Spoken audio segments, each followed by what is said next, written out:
Welcome to episode 65 of the Necronama.com.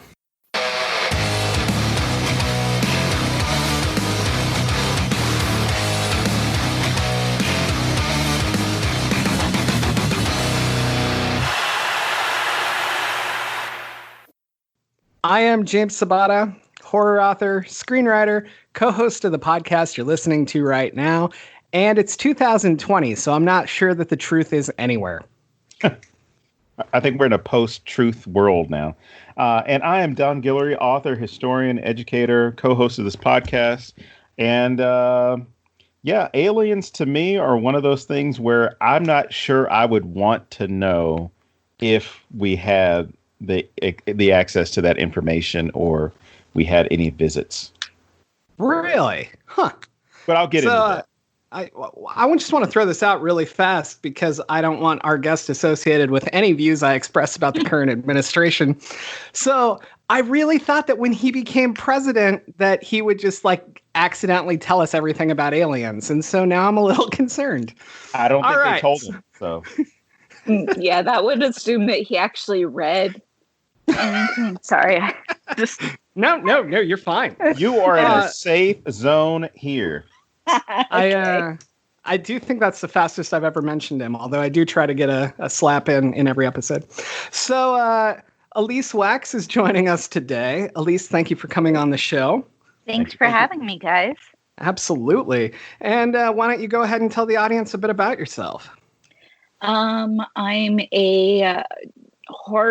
entertainment journalist who specializes in horror. I've been doing it for, almost 20 years, I guess, which makes me feel really old. I was started off as associate editor of dearly departed fearnet.com. And I've written for Bloody Disgusting and Collider and Coming Soon and Dread Central and Sci-Fi Wire. And I've authored 2 books, one of which is the behind-the-scenes story of Friday the 13th, the TV show. Oh, yes. It's called Curious Goods, Behind the Scenes of Friday the 13th, the series. And the other is The World of It, which is an art book detailing what went on behind the scenes of Andy Muschietti's It and It Chapter 2. And I actually just finished and I'm editing a book with a friend of mine called Creepy Bitches. And nice. I just finished my final edit of that and sent it off to her. So hopefully that will be out by, the end of the year-ish. And that's Very cool. A collection of essays on horror by women in horror. Oh, awesome. You had me at the title, so. So, you're also a big X-Files fan, which is why you're here today. And you got to know straight out, because this is kind of weird. I didn't know this about Don, and I don't think he knew it about me, but neither one of us really ever watched it. And so this is going to be interesting to me as we talk about it, because it actually serves a huge part of the film. Because when the film came out, the idea was to add to the lore for the fans, as well as create something that someone who hadn't seen any of it could still jump into and love, right? Mm-hmm. And I have friends who that's literally where they started with the X-Files, and now they're huge fans. And I think that that's a really cool way to do it. You know, a lot of times we see these attempts at reunions almost that are classified as movies. And I love how this was, correct me if I'm wrong, it's after season 5, right? Yes. Okay, so I love how it's almost like a continuation, but with a way better budget all of a sudden. Yeah, it is. So first off, if you could tell me a little bit about that, like what that was like getting to see that difference, because I don't have that. And then also just kind of hit me with what is it about the X-Files that you love so much? To be honest, X-Files, the TV show, was at the time when it was airing, it was the most expensive show on television. They had it budgeted for $1 million an episode, and it was the first TV show to get that much. Wow. So it wasn't tremendously different in the other than, there were bigger action sequences and stuff like that, which I was just kind of gave up to the idea that it was because they had the time to do that. That makes sense. Yeah. Yeah. And then the second part was just like, what made you such a big fan of the X-Files? I started watching the day it premiered, September of 1993. It was a Friday night, and I was looking for something to watch. I was 13 years old, and I was like, oh, here's this show, The X-Files. It's about aliens. That sounds like it could be cool. I'm going to watch that. And by the first act break, I was absolutely hooked. I was just obsessed. And from that point on, I started, recording each episode on VHS because it was 1993 and watching it through the week and just obsessing over it continuously. And nice. I actually kind of grew out of it, my obsession, probably about season 4 or 5, I guess. I just, high school and everything. And I kind of stopped watching it around season 5, I think. But yeah, the new seasons, the revival seasons in 10 and 11, which came out in 2016 and 2018, those brought me back into the fandom. Oh, nice. So I know at least one person will inevitably send me an email and say, the X-Files isn't horror. Why are you covering it? So I definitely have my rant on that, but would either of you like to make the case that the X-Files is definitely horror? Oh, I will let our guest go first before I do my rant. Yes, it is definitely horror because there are so many monsters, and if you've ever had any doubt, I suggest you watch the episode Home, which is very much in line with Texas Chainsaw Massacre.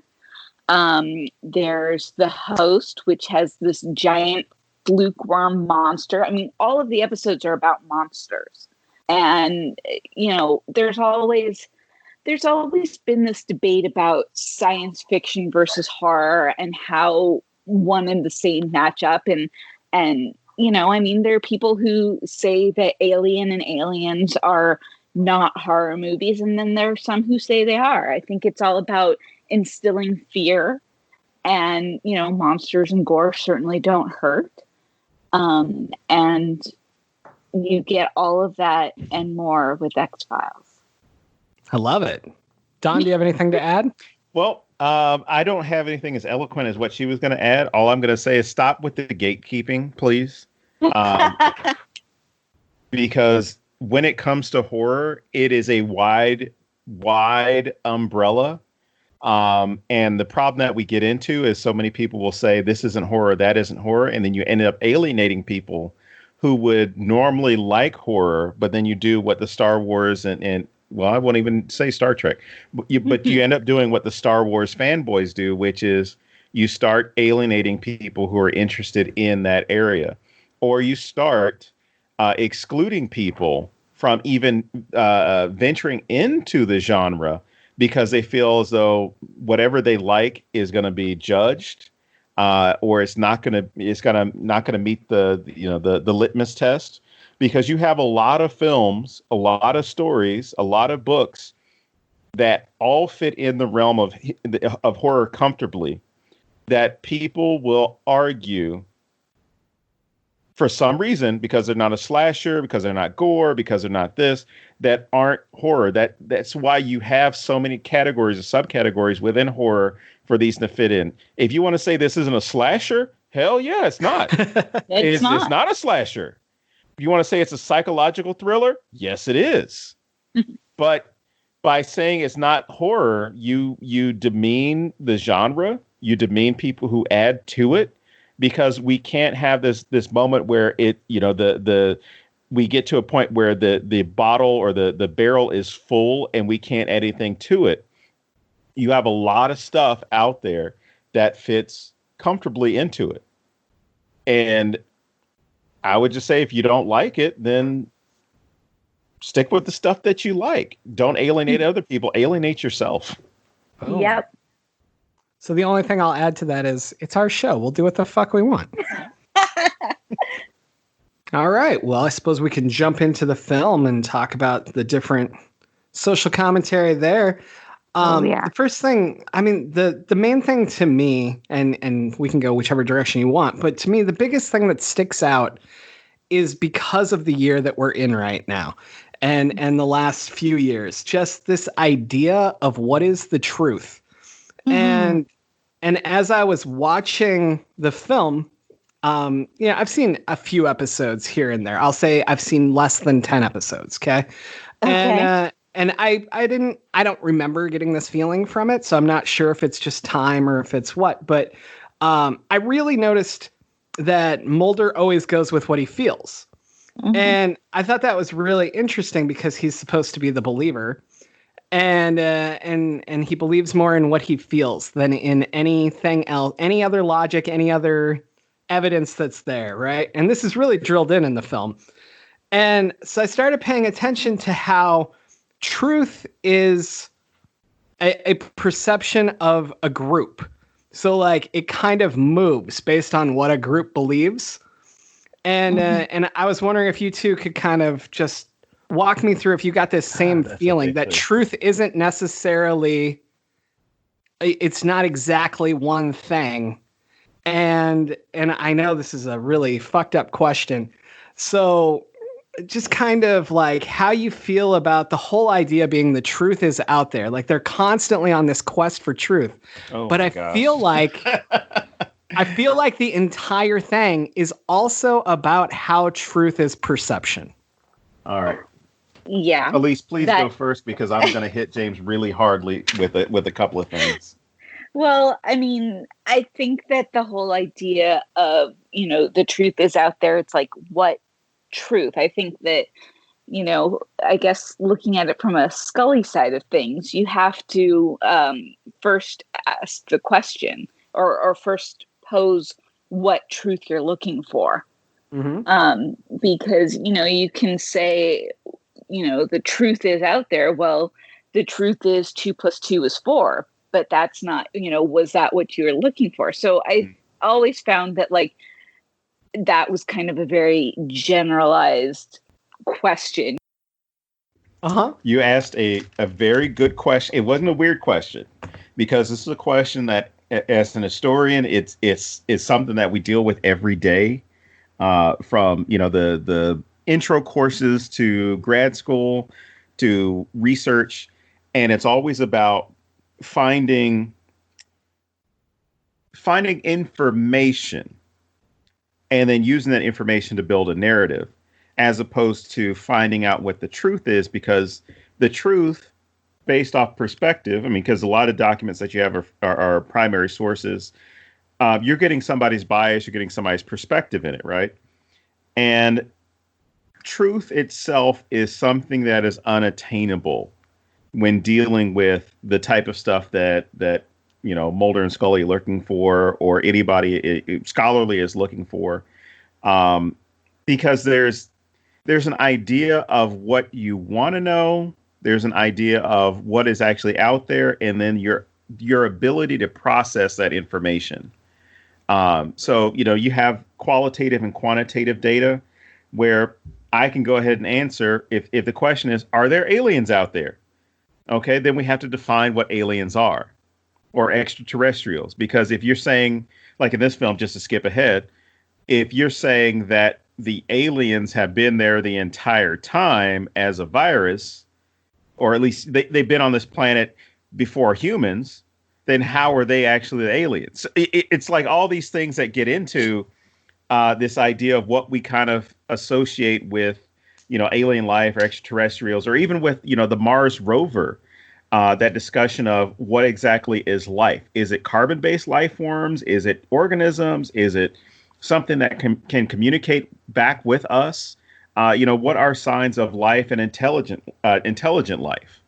So there are a lot of things that you can get into with this film, and I think the great thing about the TV series, because I have a limited knowledge of it, I watched a couple episodes and I watched some of the reboot or the return of it, and the thing I liked is that it delved deeply into scientific curiosity, but also into general human curiosity about what else is out there.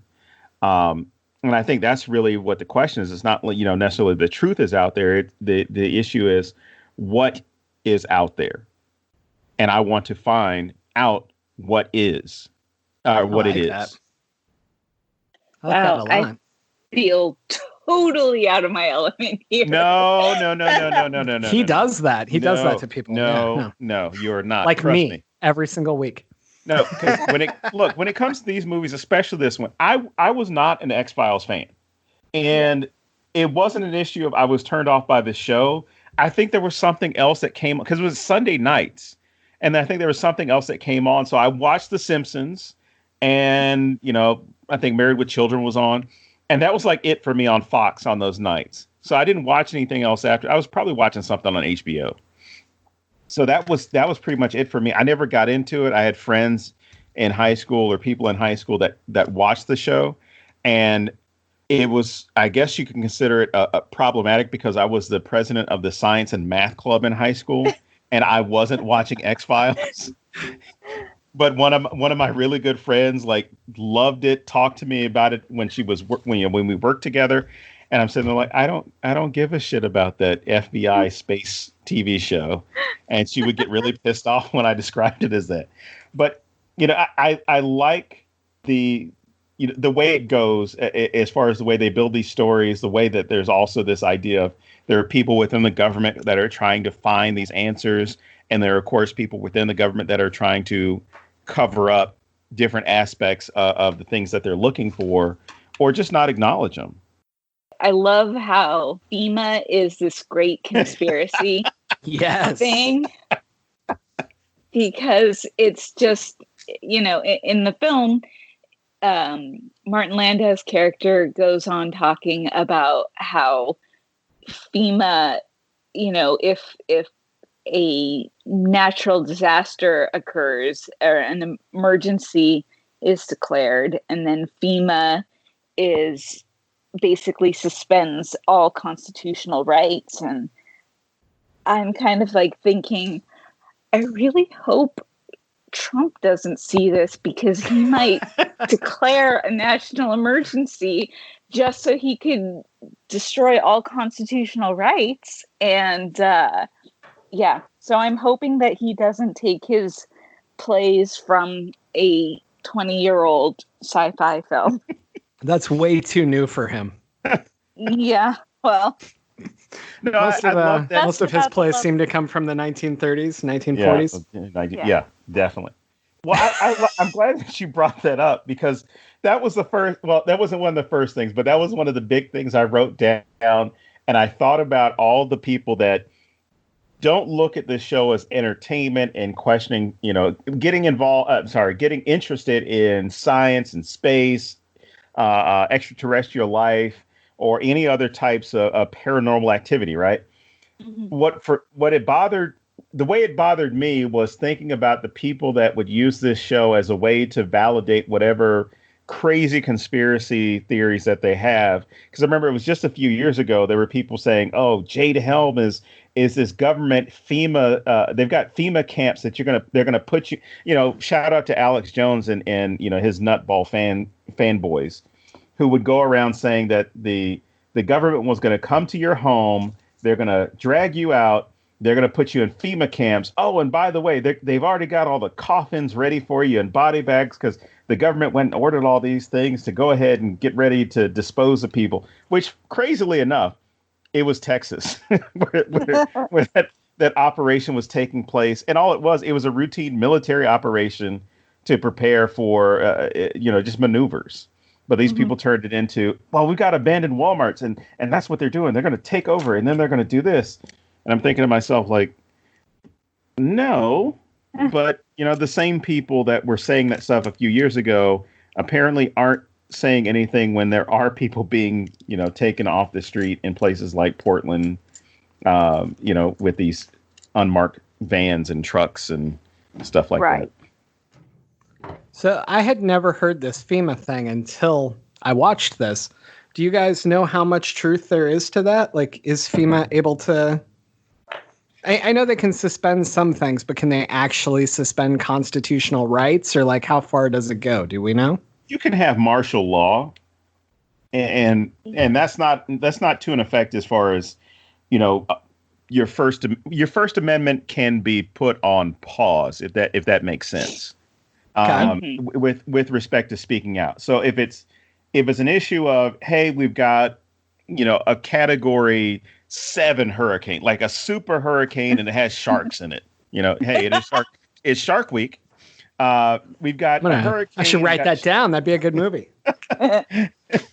It's a lot stronger than tornado. And, the entire city gets wiped out. Then of course they can suspend things like, hey, you can't bring guns into this area, or, you can't protest in this area. You can't do, it's something that's possible. But as far as suspending everything in the Constitution, or suspending even your Fourth Amendment rights and Third Amendment rights, it's possible, but it's not one of those things that is going to be the first option. I mean, FEMA itself they're going to be able to move you from one place to another. Maybe suspend habeas corpus if there is a situation of violence or instability, as far as arresting people on the street that they suspect of doing certain things, and just detaining them to get off the street. But I mean, as far as shredding up the Constitution or ripping up the Constitution, we have somebody who uses a Sharpie who does that. So, I mean, what's the use of FEMA? We're on a roll with him today. Go ahead.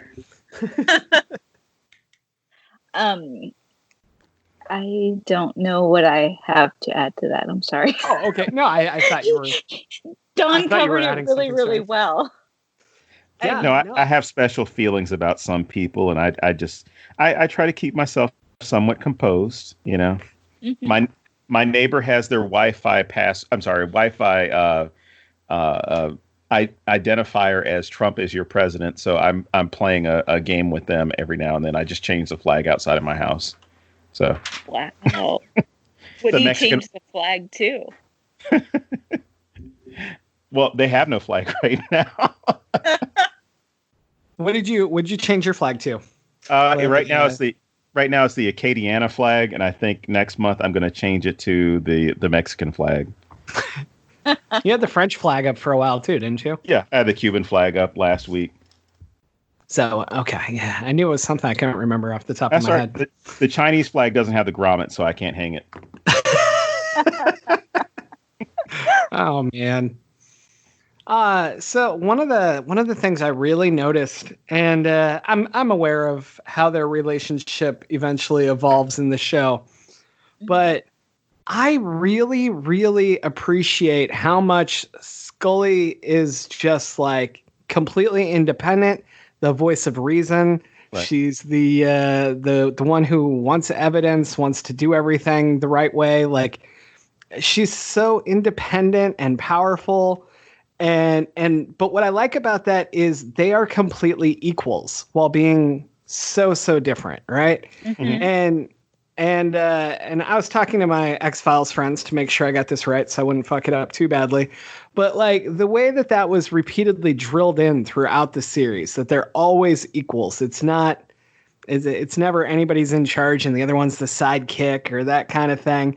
And I really, really appreciate that, because I feel like so many shows, even if they start out that way, it kind of merges eventually as one kind of overshadows the other. You know what I mean? Okay. Yeah. And then pretty soon one's always introducing himself at the beginning of the podcast before the other. And then, anyway. No, really. But so I was just wondering if you could tell me like a bit more about that, because I didn't watch the series. Like, do you feel that holds pretty true, or?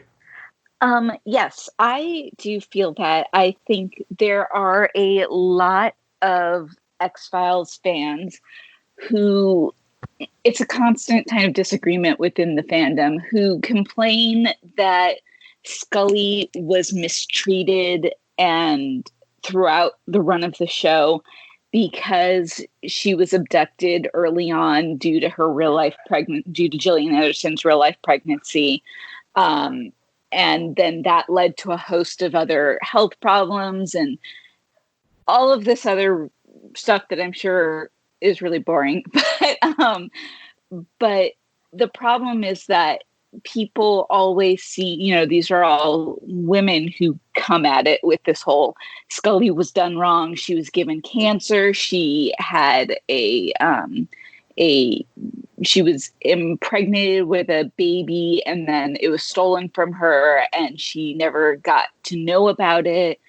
And then there was another baby and all of this stuff, that horrible things happened to Scully, but they always seem to forget that horrible things happened to Mulder too. He gets shot all the time. Towards the end of the series, it was discovered that he had a brain disease that he was keeping secret from Scully that would have killed him. I mean, Mulder is just as fraught as Scully is, and nobody mentions that. And I think that's very interesting. I think that is, I don't really know how to describe it and be polite about it. I actually covered a lot of this in this upcoming book, Creepy Bitches. Cool. The essay that I wrote for the book is dealing with how Scully is treated. And, oh, nice. So there will be a lot of that in the book. So I don't want to give it all away, but no, I had no idea, or we could have gone about this differently. But it's one of the things that was very important for the show was that Mulder and Scully were always equals. And one of the things I think that the fandom gets crazy about is that they wanted Scully and Mulder to hook up far earlier than they ended up, which was towards the end of season 7 when they finally hooked up. Mm-hmm. But I think this is better. And I was always very much against the idea of them having any sort of romantic entanglement at least when the show first started. I grew to accept it when it became fact. But, it was because I liked the idea that they were separate. I liked the idea that Scully didn't need no man to make her life complete kind of thing. Right. Mm-hmm. And that was always something that as a girl was always very important to me. Yeah. No, it's honestly one of the reasons that I don't get into going back and watching it, because I don't want them to be together. And I can say this because fans can hate me and it's fine. But I really think that there's so much power in telling a story of a woman and man who are equal, and this never comes up. Like, you can have a little crush on your coworker, or you can really admire them or whatever. You can even like if you yo-yo that to like one likes one when the other one doesn't, that sort of thing, like you can make a lot of really good drama with that kind of shit. But I really think that it's so much more powerful to just be equals and be friends and support each other in your other relationships or whatever else. A lot of my best friends are female, and I mean, I don't know, maybe I'm weird and not a manly man because I didn't, try to hook up with every one of them or whatever. But like, I feel like TV in general, again, I'm being very general because I didn't watch the series, but I feel like TV like forces these relationships sometimes. Right. And maybe it works with the X-Files. Maybe it doesn't. Maybe it depends on who you are. But a lot of shows, it really fucking kills something good that they had going. Yeah. I mean, that was one of the reasons why, and because in early interviews, Chris Carter, the series creator, always said that they were platonic. And again, the crazy sect of the fandom holds this against him like it's some sort of, threat that he was holding over the fans. But um, part of the problem I think that people had with that is that David Duchovny and Gillian Anderson have this crazy amount of chemistry together. Mm-hmm. And it's just one of those things that, they just have it. And so it's hard to ignore it, and it's hard to separate the two from that. And yeah. Well, and even just even from like a writing point of view, it would be really hard because you're having these two characters who experience these things together that no one else understands. Like mm-hmm. even people that work with them will never fully understand what they do. So they're always going to have that bond. So it's a really easy road to get there. You know what I mean? But yeah, I do wish that it would, not even just the X-Files, just anything. I wish more people would stay with platonic, because I think you can get a lot out of that, and it's really strong. My biggest issue, and the reason that I care so much about this, is I feel like when shows do this, at the rate that shows do this, it really feeds into these assholes in life who think, if I just keep trying, no matter how many times she says no, eventually... Yeah. And that's my problem with it. Like, I want people to have to see that doesn't always happen. And I want them to have to see that sometimes it's better that doesn't fucking happen. You know what I mean? So yeah, agree. There you go. That's my rants. Don, what do you got? No, I was just thinking about this same thing as the two of you were talking about it, how it does get framed in so many shows, and it ruins what the show actually would be by all of a sudden it's about, hey, these two people need to get together, when that's not what the show is about. The show is about two professionals that are, seeking out, as the show implies, seeking out the truth about these very strange things and unknown things that are out there, as opposed to, hey, we need to have them falling in love together. And because, as you said, James, it creates toxic environments for people who want to be taken seriously. Because I've been in those places, or around those places, around those people that have this argument, or even I've been a product of it for that matter, especially with a lot of 80s movies and TV shows where, hey, man, if she might say no the first 99 times, but, when you wear her down that 100th time, she'll say yes. You guys will go out to dinner. You'll have a great time. You'll get married, have kids, and then she gives up her career and she focuses on you. Because there were so many movies that taught that, and it's great because, again, I'm coming in cold, or at least lukewarm with the series, but it's good that they didn't have it that way, because you would have had people, let's say, 20 years, or I mean, you got the relaunch of it, but you got people roughly 30 years from the beginning of the show that would be looking back on it and saying, like, damn, why'd they make them get together? Because then it changed this about the show, and then it changed this. Then, it would just get ridiculous at a point. Yeah. When it's supposed to be about the aliens and all the other crazy shit. I know. And depending on who you ask in the fandom, they will tell you this is a story about love, not about monsters. And I've always been I was very much against the two of them hooking up until towards the end of the show, because I enjoyed their platonic camaraderie. And because that was, how I always saw myself as 13, 14, 15, I was not interested in boys or romance or anything like that. And so I was all in it for the monsters. And I was like, hey, look, there's this other chick who is also only in it for the monsters. And that's okay. Yeah. The thing I would add to that is this, I call it the Scooby-Doo effect, but X-Files really drills in the same thing as Scooby-Doo, that the true monsters are human. Yeah. And I love that so much. And that is the thing that does draw me to it. And if I was going to sit down and binge watch all of it, that would be why. Because that theme, we'll see. So, But no, that theme or concept or whatever you want to call it has always resonated with me. It's and it's been since I watched Scooby-Doo as a kid. It was always, you don't need to be scared of these crazy ass monsters. Look how fucked up humans are. Yeah.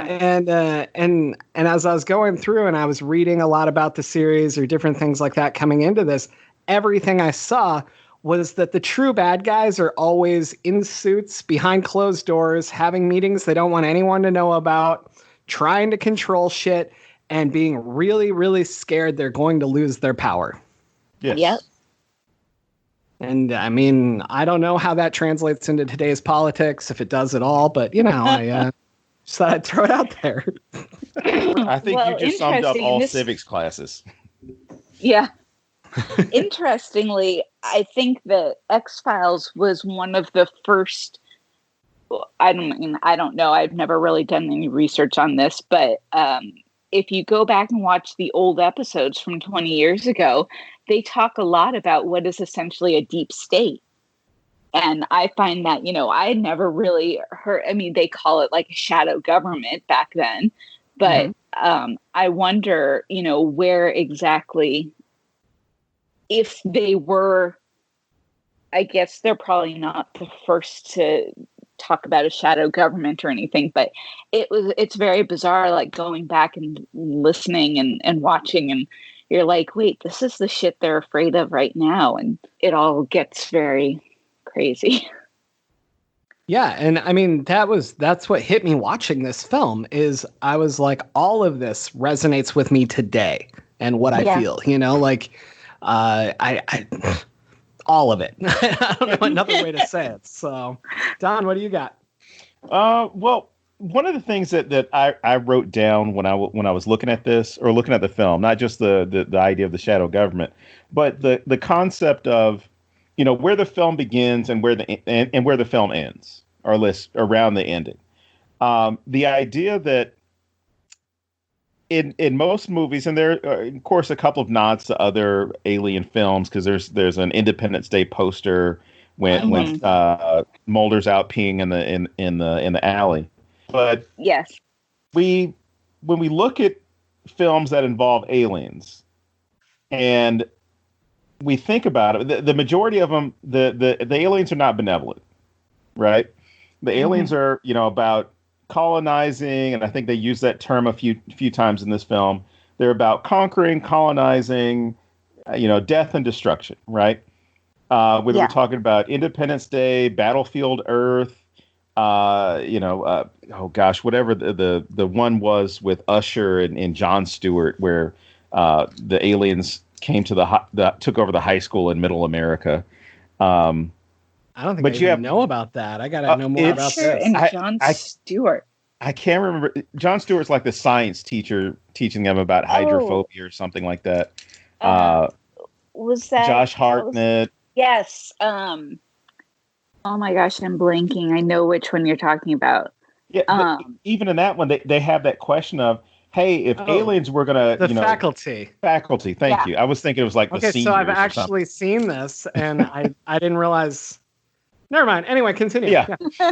But even in that film, they asked that same question of like, if aliens were to come down, it's not going to be Independence Day style. It's going to be, just in the middle of nowhere, like where we live. And the person that they find out actually is the alien tries to tell them like, look, we're here to make your world better. We want to go ahead and improve things for you. We want to do all this. But the humans turn on, or I shouldn't say turn on them, but don't trust them because they don't want to become like them or part of them or whatever this symbiotic relationship that has to form. So the aliens then, get defeated. But what my question is like, why do we always seem to have this idea that the aliens are the bad guy, or the majority of these films, they are the bad guy or portrayed as a bad guy? I mean, is this an issue of like, we're doing some self-reflection? Or is it really a fear of what's out there? It's because Americans have consistently been afraid of the other. I mean, you see it now. You see it in all throughout history. It's aliens are the other. They're another life form. They pose a threat to America's, whatever you want to believe it, hierarchy. And I think that's really what it is. Yeah, I agree. I always come back to there's this ongoing thing online where I like to respond to people. Are you afraid that she'll treat you the way you would have treated her? Oh. And that's exactly what I think it is. I think that we think if we found an alien civilization and we had the technology, we would Independence Day the fuck out of them, because that's how our country was founded. We Independence Day the Native Americans, right? Mm-hmm. And we did it all over the world. We did it in Africa, and we pulled everybody here and made them slaves. And so that's what we would do if we found them and we had the technology to do it. We don't have the technology to do it, so we're fucking scared that they do. But even if they don't, even if we found a completely peaceful civilization living on Venus, right? We want all of our humans around us to believe they're a threat, so that when we fucking attack them and we take their oil or whatever they have, they're space bucks. They're space bucks. We want everyone on board. So you all have to fear what I fear, so that we can go ahead and do it, and you won't care what a fucked up person I am. Well, something, because I forgot, of course, about the classic TV series V that was relaunched and didn't do too well, but it was very promising. That's because the original was amazing and it shouldn't have been remade. Well, anyway. No, but I like the idea that they throw into this film, where it's the guys who are running the world, that shadow world government, New World Order, whatever they would have called themselves. The Syndicate. Yeah. Which I always think this is like a crazy Fox made generic name for a group. It's kind of like with Prison Break, it's the Corporation. I'm like, they don't have a name other than that. Yeah, the Corporation. When they find out that we're here, I'm like, do they have a name? It's the Corporation. My husband called Authority. Them the League of Assholes. Yeah, exactly. And I'm like, that's much better. It's much more inventive than the Syndicate. The Anonymous GM. Okay, now I'm just naming wrestling things. Exactly. That's all I was going to. I was waiting. I'm like, he's going to hit the wrestling. But you see how the Syndicate is kind of working with the aliens themselves, and even gets disappointed because they're like, oh, this kind of screws up our plans, because, we're supposed to be the hosts for them. And just this idea that because the plan itself is being discovered by Mulder, by anybody else, that it's a threat to what they want to do and the relationship that they're going to potentially have with the aliens themselves, or at least the original inhabitants themselves. And it's kind of the same thing with V. There were people who worked hand in hand with, the visitors, and the same thing with They Live. There were people that were working with the aliens to shroud the reality from everyday American or everyday humans. Well, this is part of the overarching conspiracy theory of the series itself, the myth arc, as they call it, is that the Syndicate, this group, was working with the aliens who were going to colonize, so that they could create, or so that they could have some safety for them and their family. Mm-hmm. And at the same time, they were working on a hybrid human alien that they thought if they could just get this hybrid going, that they could then take over the colonizing aliens. But then it all went to hell when another set of aliens, like the rebels, came in and were getting in the way, and it became very crazy. But so that's basically what that was. I just like that even with this situation, humans are trying to screw over the aliens before the aliens have a chance to, do whatever it is. It's kind of like, hey, we're going to screw over humanity, but just in case, we're going to find a way to screw over the aliens too. Oh yeah, they'll screw over anybody and everybody they can, either to keep themselves safe or to become the master race, as it were. This all sounds very strangely familiar. Yeah. I've got a very good question, and people might get offended by this one. Sweet. I love offending people. Texas. It has to start in Texas. And I joked with my wife when we were watching it, because we started watching it, and before the little caption came up that said, modern day Texas, I saw the dirt and everything. It was like, that's fucking Texas. And just the way it happened, it showed Texas that was there, and I just started laughing. So she's like, what's so funny? I said, it's just crazy that it just happens to be North Texas outside of Dallas where the aliens would be. And just the way that the government rolls in there, which again is odd that they roll in there with unmarked vehicles, and there's not, people in Texas sitting there like, what the fuck are you guys doing out here? There's no one really milling around trying to check what was going on, except for the few people that were looking over the fence. And I'm just thinking, like, if this were Dallas, I have relatives in Texas. They're going to be out there trying to figure out what the hell's going on, talking to people, then starting some conspiracies. Somebody's going to go get some guns or horses and show up and wait out for them, because they're not going to let them do that shit in peace. Yeah. I mean, even if you're repairing a water main in some parts of Texas, people are like, are you from the government? What are you doing here? You putting cameras in there? Like to call out my relatives on that one. Oh, man. Birds aren't real. Oh, don't start that again. I'm sorry, did you say birds aren't real? There was some Reddit thing that said that it was a Reddit conspiracy that started as a joke, and there's some people who actually believe it, that birds aren't real. They're actually government devices. Or pigeons aren't real. I don't know if it was all birds, but pigeons aren't real. It became all birds. I think it started as pigeons. Okay. Yeah. And one of the reasons why COVID has taken over is so the government can change the batteries in the birds. Now, again, this is one of those things that I think somebody then started screwing with the people who actually believe the conspiracy. But then there were people who seriously bought into it and said, that makes sense. I haven't seen any pigeons since COVID started. There's no pigeons in my spare bedroom.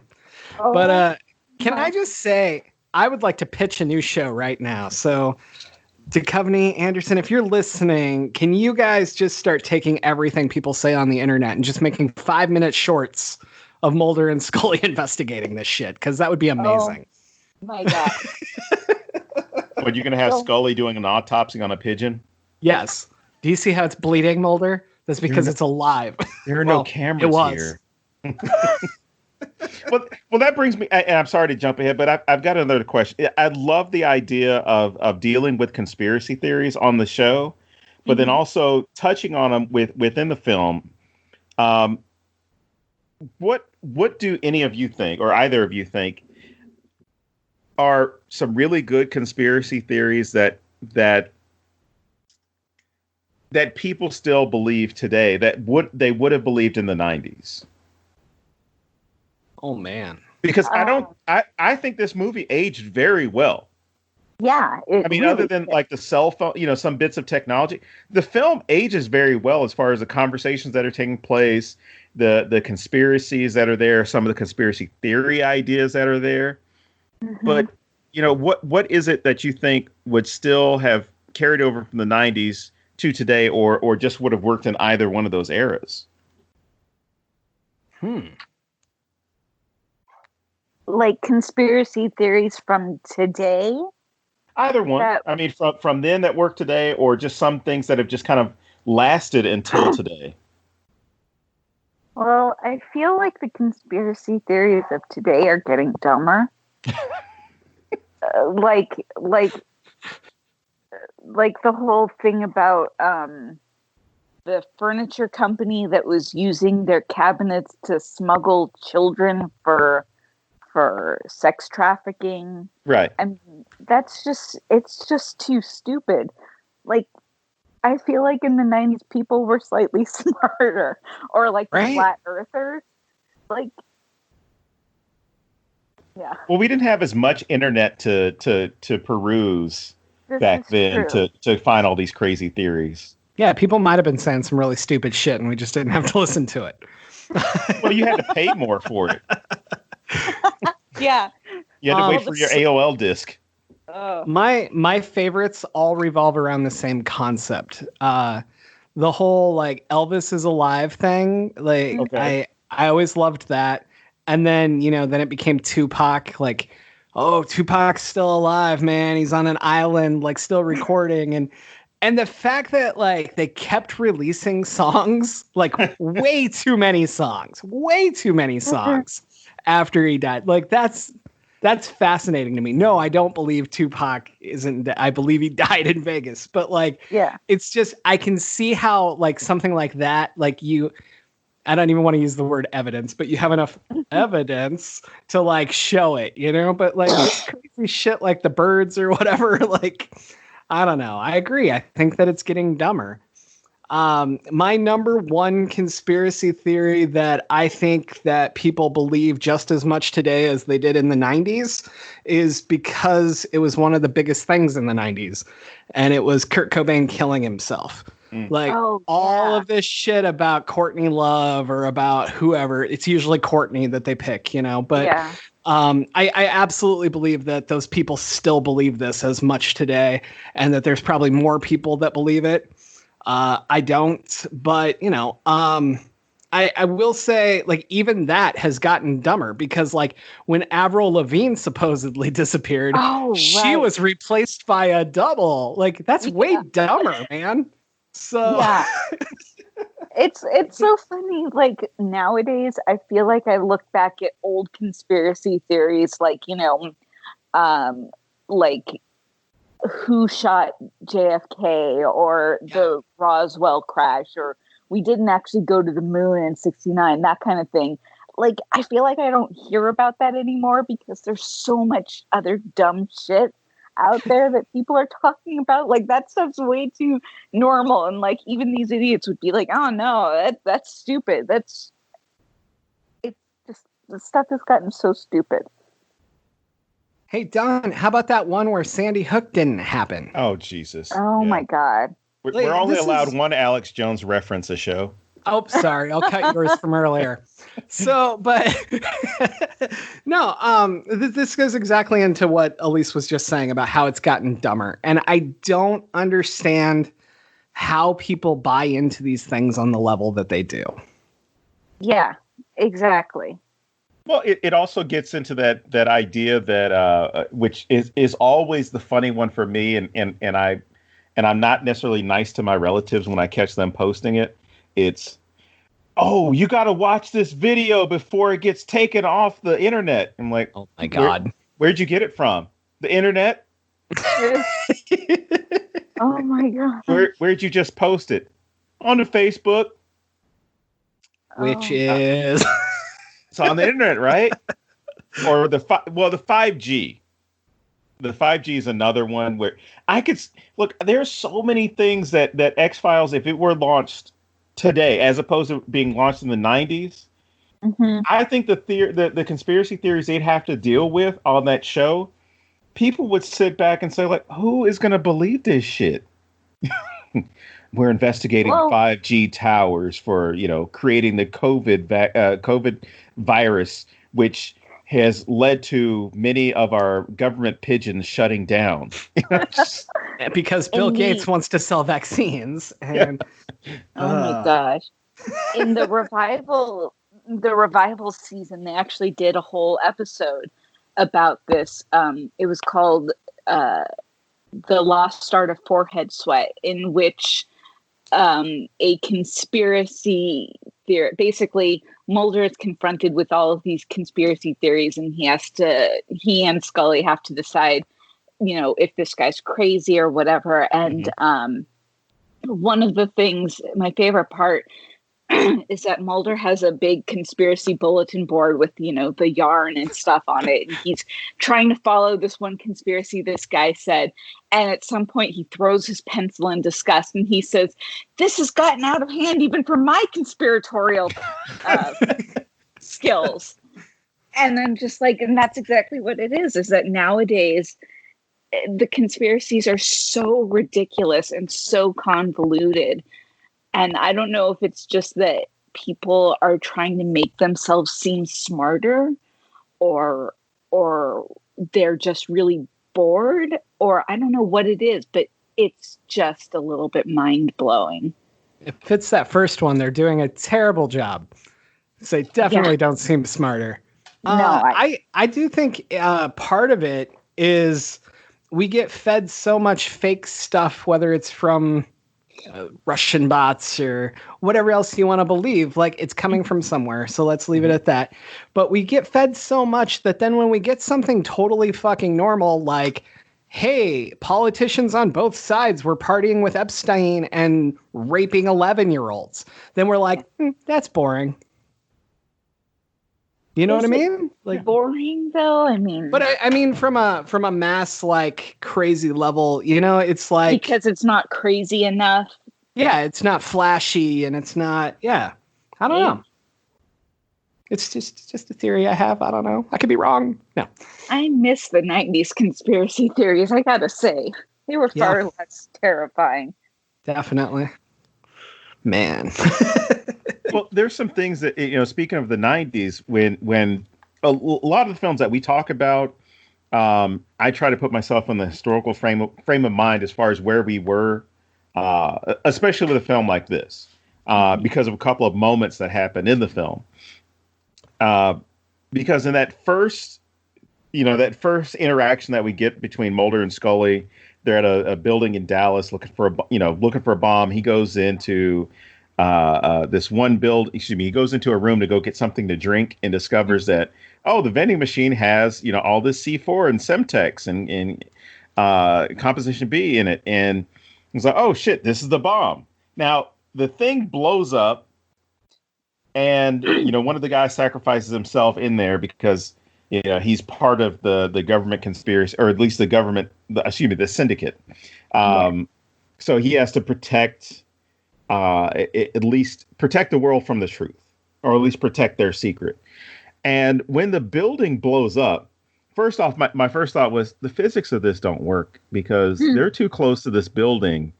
And with the amount of C4 that's in there, maybe it's a movie. I'll let it go.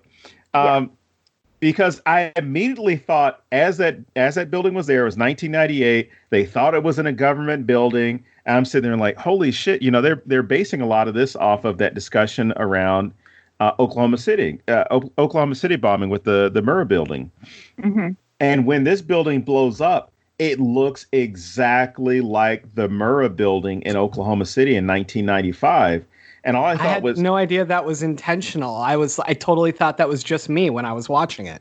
No, I don't know if they intended it, but 3 years removed from the bombing, as far as when this was released to theaters. I'm guessing 2 years after was when it was produced. But that overall sense, I'm like, holy shit! I remember how everything was for about 2 weeks after the Oklahoma City bombing. And it was that grand speculation. And the great thing about it was, I remember that afternoon, Bill Clinton was on television and he said, I know there are a lot of theories out there. I don't want anybody jumping to conclusions. And I was like, holy shit, that's actually a smart thing to say.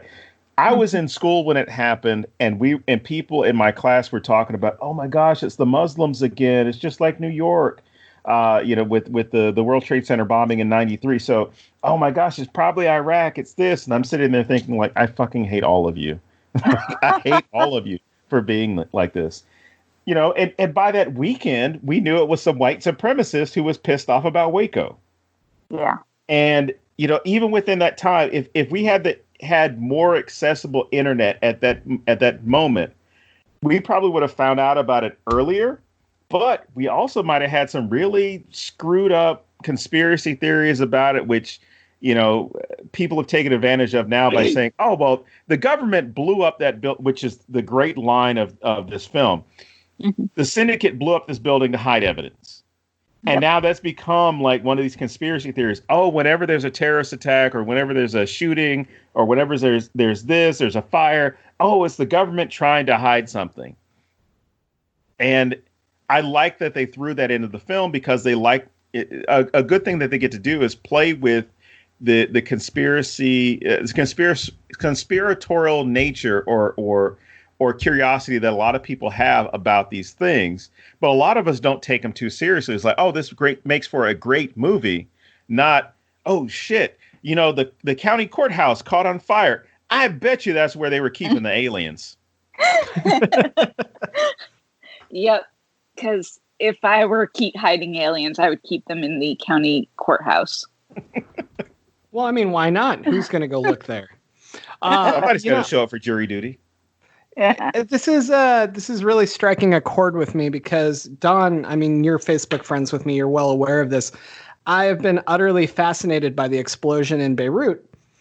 And there's so much bullshit online of, well, you see, it's really a secret bomb because of this and this. And it's like, no, man, it's literally storing hazardous flammable materials next to fucking fireworks. And then it was there for like 7-8 years without the proper precautions. Like this was a fucking time bomb. But like, no matter how much evidence is coming out and how quickly experts are like even like breaking down the videos showing like you can see the little fires here as these different things caught, like just the amount of people that are all over this going, oh, it had to be these people attacking or it had to be this or whatever including else. Trump. Right. Yeah, absolutely. I was trying so hard, but yes. Sorry, I can't. No. Feel free. It's more that I usually just assume I'm annoying the guest with it. But so, I don't get how, even when you're given,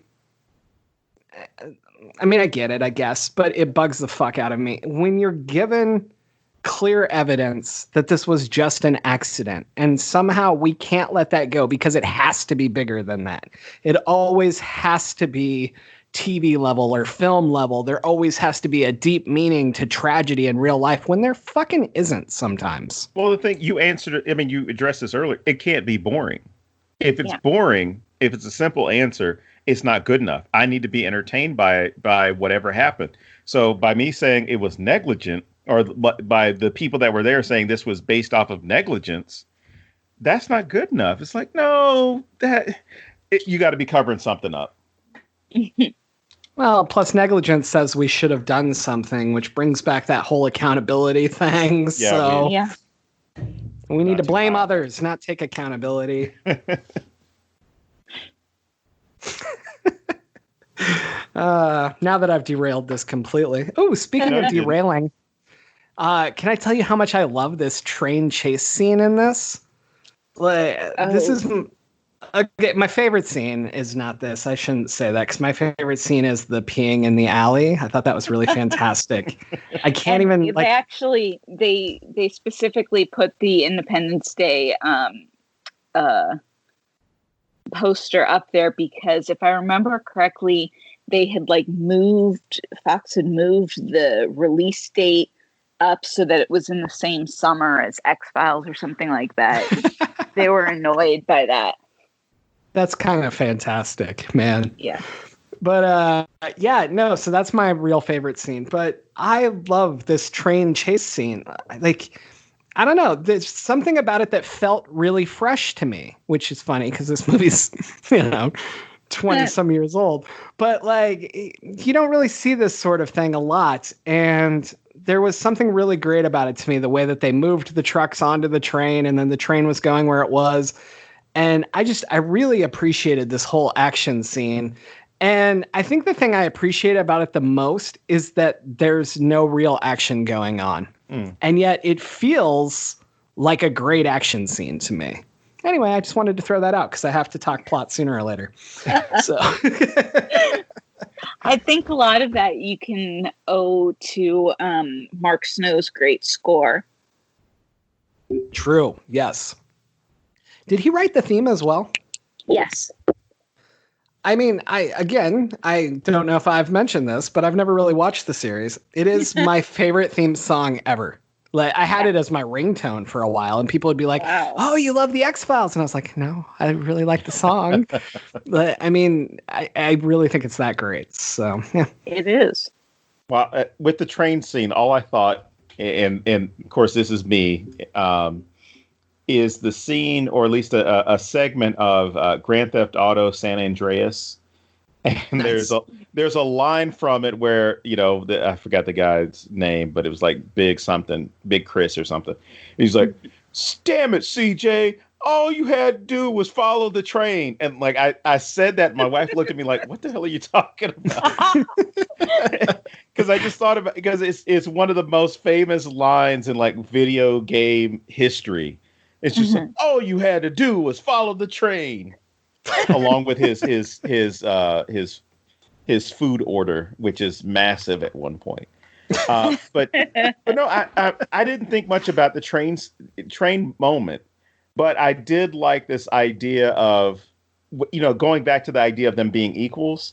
When they get to that fork in the road, or at least that idea that it's a fork in the road. Oh man, I love that. Stop. Yeah. You know, he's like, "I feel like we should go left."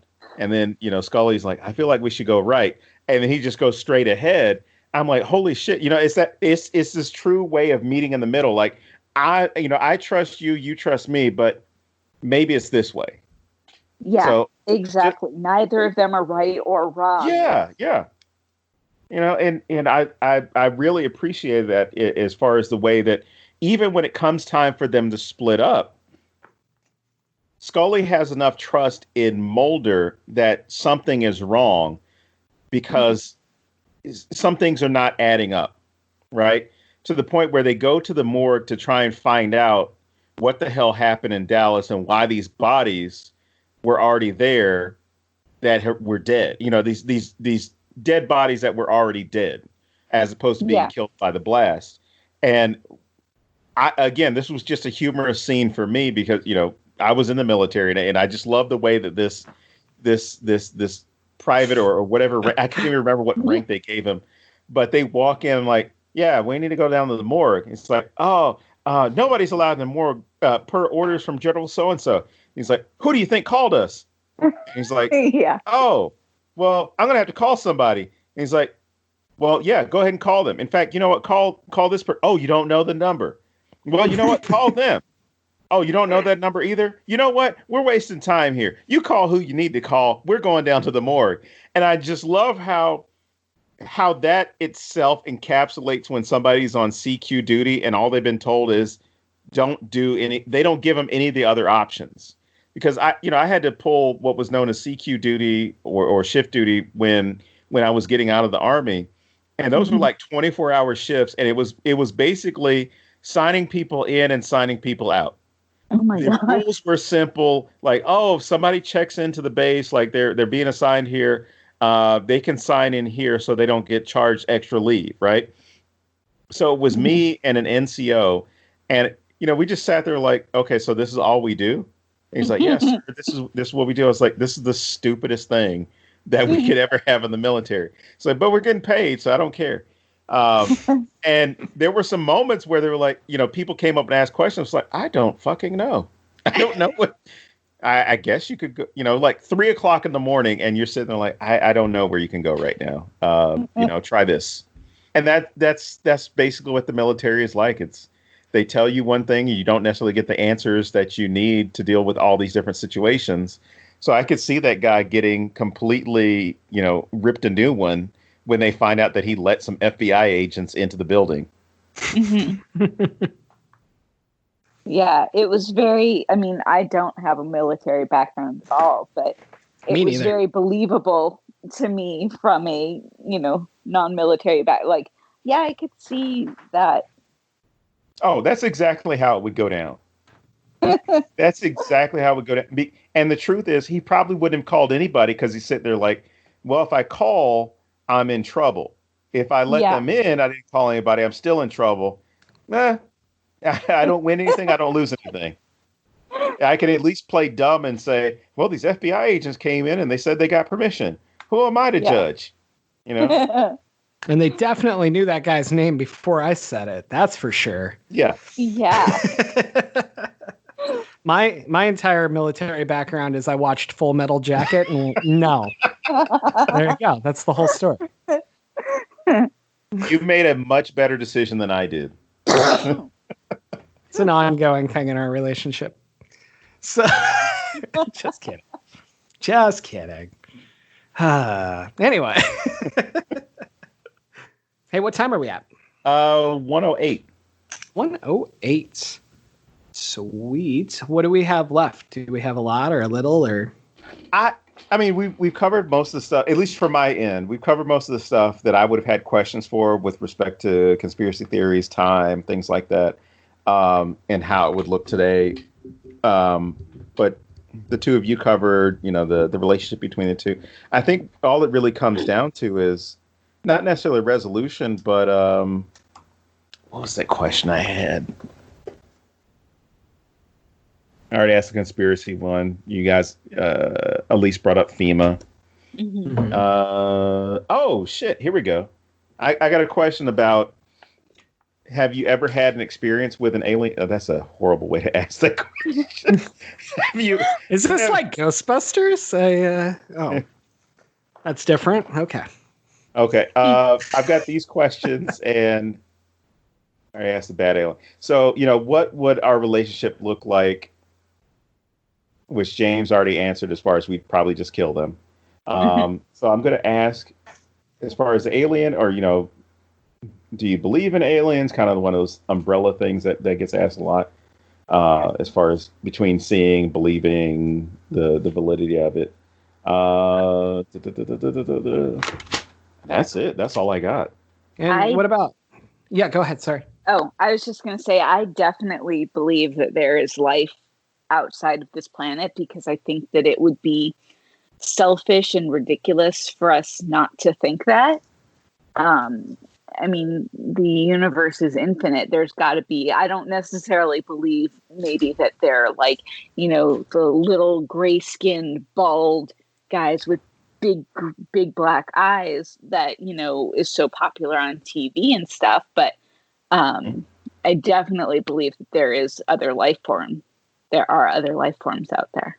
Well, and you're right, because it is very myopic to think like and very self-centered to think that we're the only ones out here in the universe. And we even talked about this with a previous show, The Beach House, this idea that, so many great things had to come together to create Earth and have life on Earth or sustain life on Earth. And these other beings happen to show up on Earth as well, just spontaneously, or maybe they were dormant. But, it's something I've questioned, not necessarily, have we seen them or what they exist, how they exist, but why do we have a certain belief as far as the way that they look? Right. So I want to get into that, but first I want to throw out my answer to your question, which is, I absolutely agree that it's ridiculous to look at the stars and think about all the planets around those stars and think, hey, we're the only ones. We're special. Even like planets we've explored a little bit or seen, and we're like, oh, there's no traces of water, or there's no this. Fuck your understanding of what life is. Exactly. Because just because it's not, a carbon-based life form doesn't mean it's not a life form of another kind. Exactly. And I think that eventually, provided that humans are still around, I think when we finally make contact, that will be a big part in it. And it will change our very definition of what life is. So with that said, going to what you asked about, I don't remember exactly how you said it, but why they all look the same, that sort of thing. Well, why we portray them kind of that same, because Alyse was talking about the gray skinned, big eyed ones, and even in the movie and in the show, they make that comment about, oh, the little green man. And of course, other shows have done it as well with the little green man, and we seem to always make them look a certain way, and which is great. Is like even going to a place like Roswell, they draw the aliens in a way that people have kind of comfortably accepted them looking like. Mm-hmm. So I think a lot of that is A, marketing, and B, groupthink. Mm-hmm. And they're two different things that really play into each other. I feel like when you hear the outline of an abduction story, it always follows the same beats, right? Like you get abducted, you get tested. When you get to come back, there's tests to prove that it happened, or you have these flashbacks. But like, there's variations, but the beats are very similar. And so to me, that becomes a narrative that's out there that we start to internalize.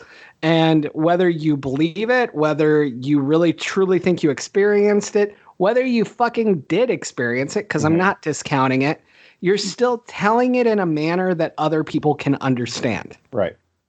And so I think all of that plays together. Then as far as what I called marketing, I don't think that's quite the right definition for it, but I don't have a better one. No, that but fits. Basically, like if I'm Roswell, I don't want to pop up something that I think an alien looks like that no one else will understand, because my entire point is tourism, and my entire fucking point is that you're excited to see the aliens that you expect to see on our stickers and our murals and whatever else we have going on, the t-shirts we want you to buy, you know? So I think that's marketing. And I do feel like even like I go back to Unsolved Mysteries, right? Oh my God. Mm-hmm.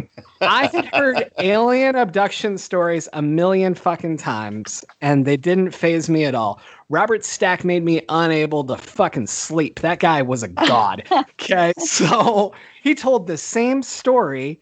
They showed me the same aliens, and he fucked with my head so bad. So, I'm glad you brought that up, because that's all I was thinking about. But I just remember this one where like, and I don't even know if this was Unsolved Mysteries or something else I read, but in my head, this was Unsolved Mysteries. So we're going to give him credit because he at least scared the hell out of me enough to make this stick in there. So he's responsible either way. But there was one where somebody was in a motel room and one of these gray heads came through the mirror. And when I was growing up, we were on the road all the time for my parents' business. And I spent a lot of time at hotels. And man, like the next 3 weeks after this story entered my life, like I wouldn't look up at the mirrors when I was like walking through the hotel room. So yeah. I think that was an episode of Unsolved Mysteries. That one sounds familiar. But yeah, so I feel like it's that combination of presenting what's normal to people and what they expect aliens to be, as well as us internalizing those outward stimuli, whether it's marketing or groupthink or the same story over and over again.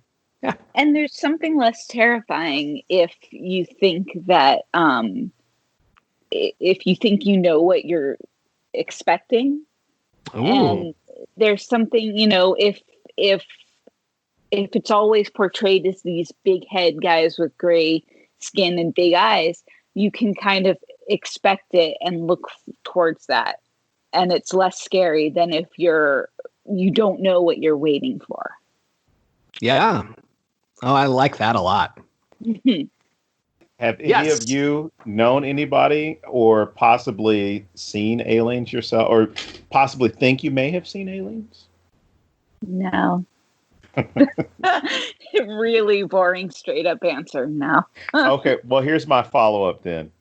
Because if aliens were to come to Earth, or at least what we've associated as being aliens, whether it happens to be little green men, gray skin, the ones that you have in this film, where would they most likely go? I mean, because in this film they're in Antarctica, or at least they're landing in different players. Syndicate. Yeah. Oh, yeah. I'm sorry. They're holding them in Antarctica for the cold, right? To keep them there. Yeah. But they land in Texas, or at least what ends up becoming Texas later on. Where do you think they would? Yeah. Where do you think there are much better places to land than Texas? No offense to Texas. It's just if you were an alien, or if you were thinking the aliens were going to land, where would you go, or where do you think they would land? And can I ask a question before I answer? Okay. Are they seeking intelligent life? I'm not answering that question. Because that really influences my answer. Well, they're definitely, then America's off then. I mean, they're not coming here.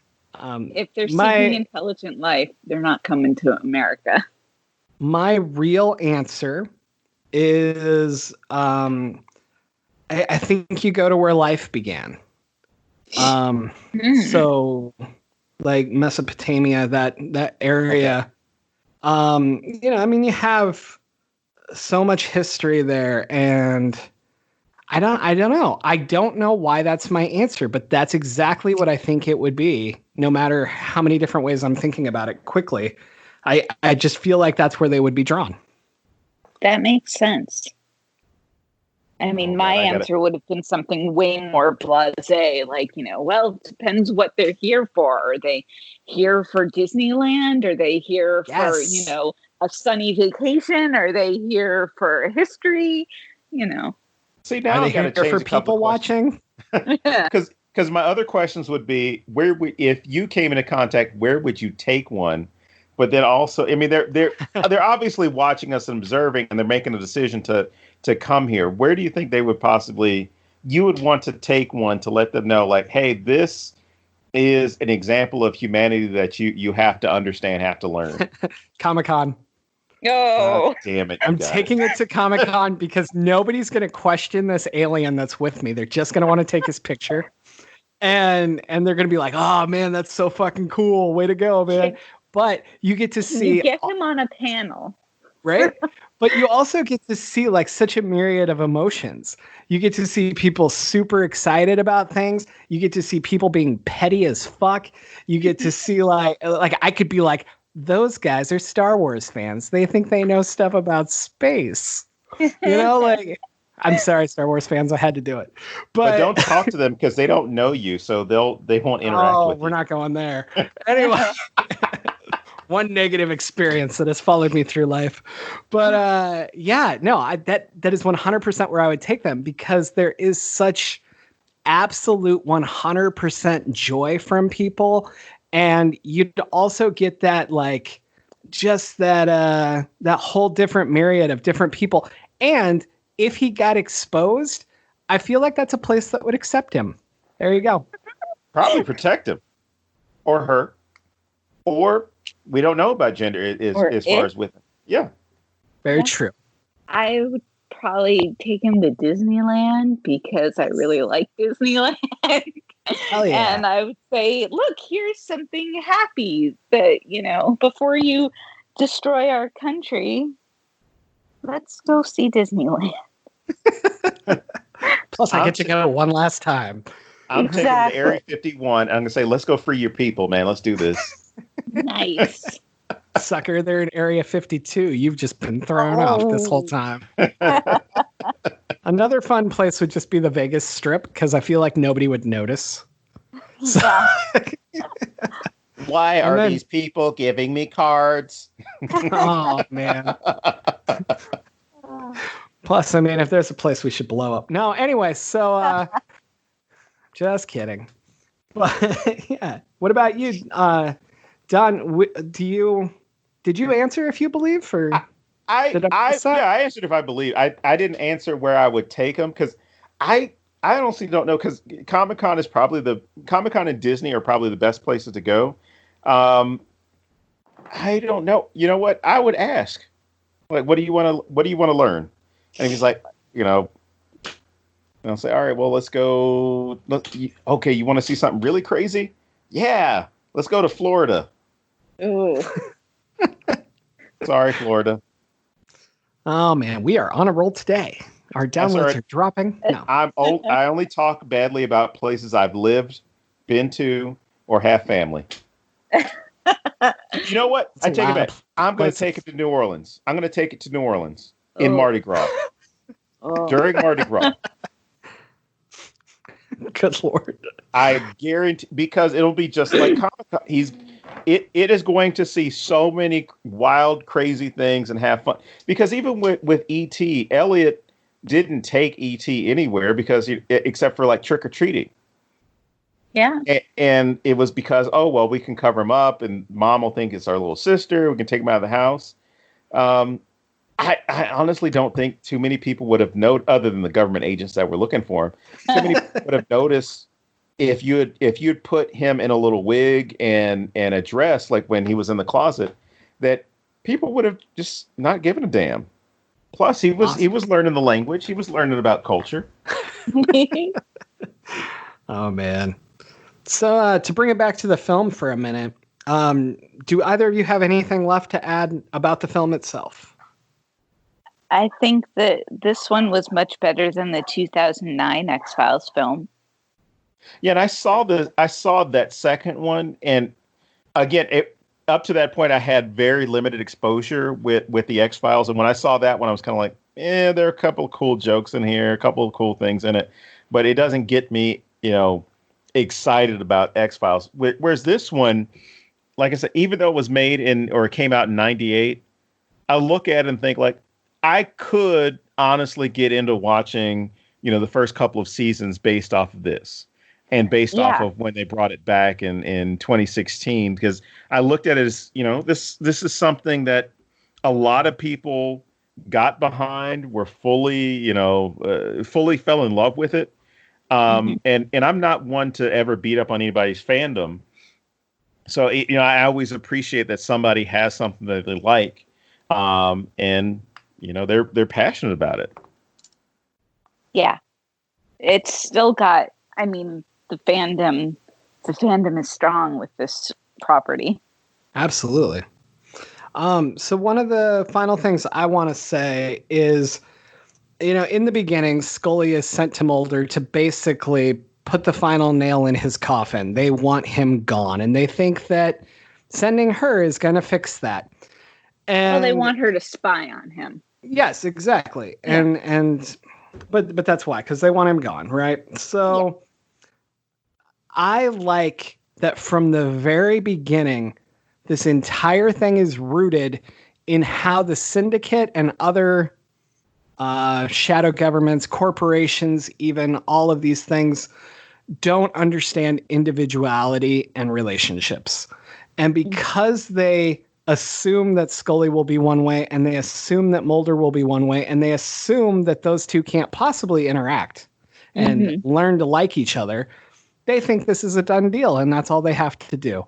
And I love that everything about that should be true, and it should work. And it doesn't, because humans are completely fucking unpredictable.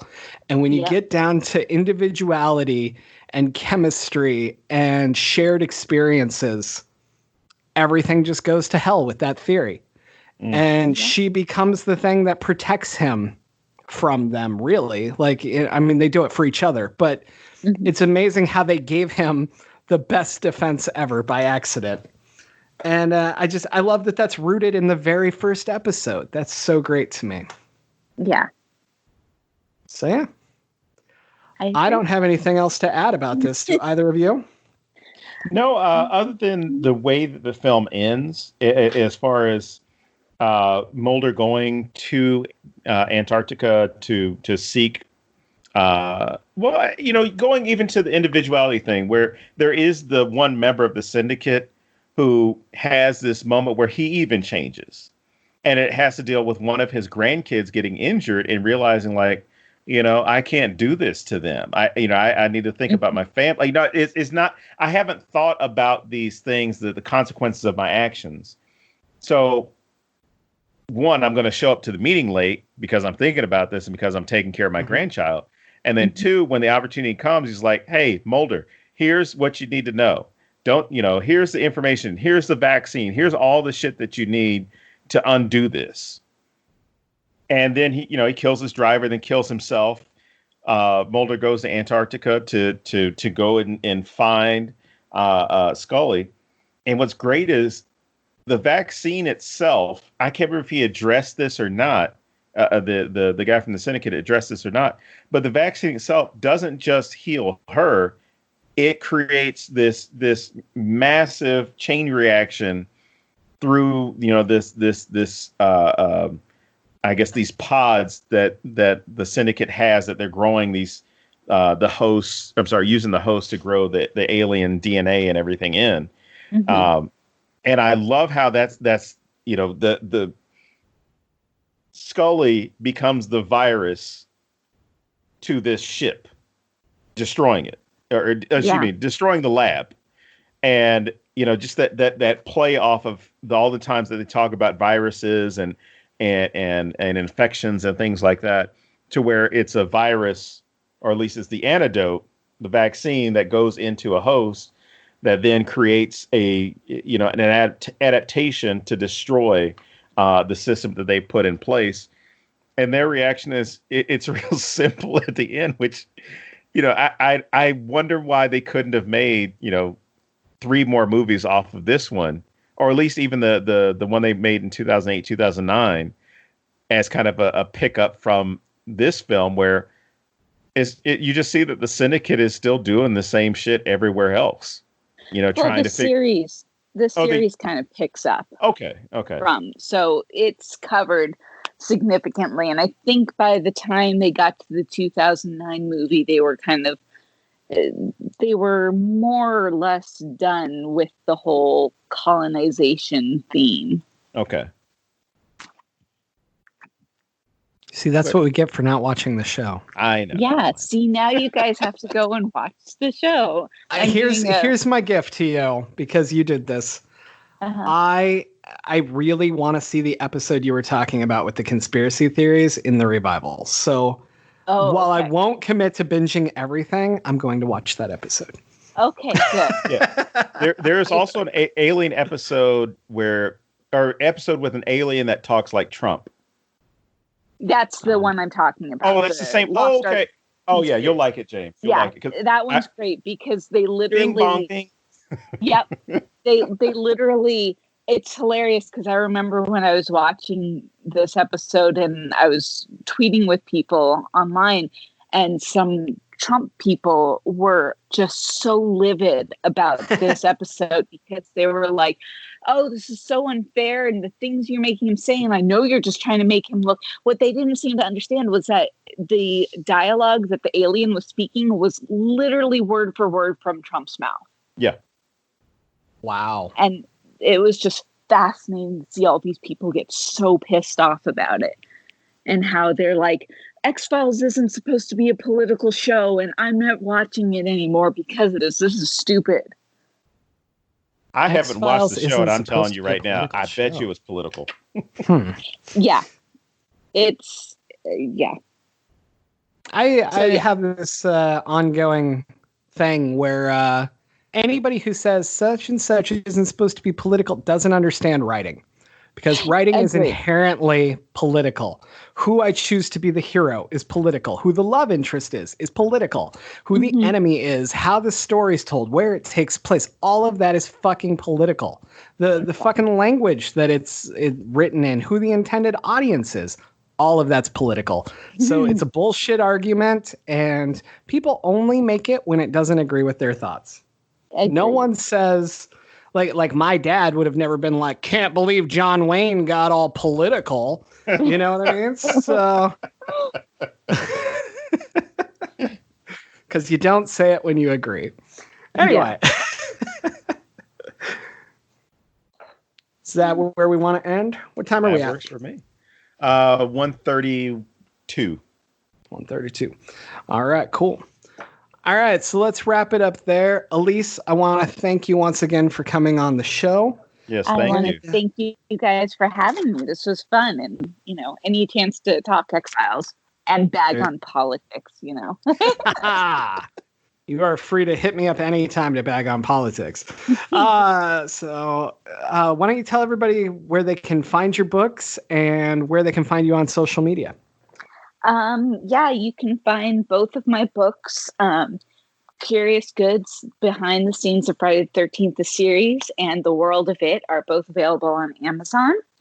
And you can find me on Twitter, frequently tweeting about X-Files and horror movies, And it's just at Alyse Wax, ALYSEWAX.